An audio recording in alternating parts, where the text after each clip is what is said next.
idan kana sallah misali ka je gari baka san inda za ka fuskanta ba ko kana sallah sai ka ce wani nan ba kibla ba ne. Manzo Allah sallallahu alaihi wasallam duk lokacin da ka shiga makabarta addu'an da za ka yi shine da farko ka yi musu sallama, assalamu alaikum ya ala diyar, amincin Allah ya tabbata gare ku ya kuma abuta wannan gida din.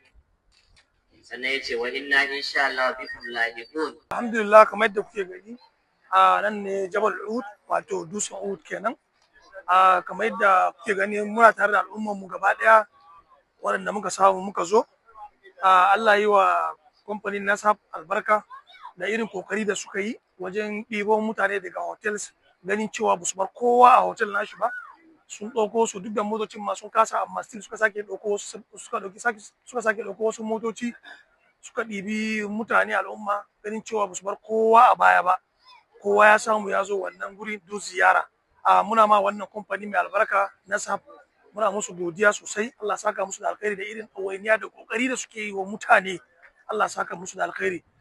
Mu da muka samu muka ziyarci wannan guri, ubangiji Allah sa mu yi ibada karɓaɓɓiya. Yan uwanmu da ba su samu suka zo ba kuma su ma Allah ka kira su wannan guri mai albarka, guri mai tarihi. Allah ka kawo su, Allah ka sake ɗaukaka kamfanin Nasaf.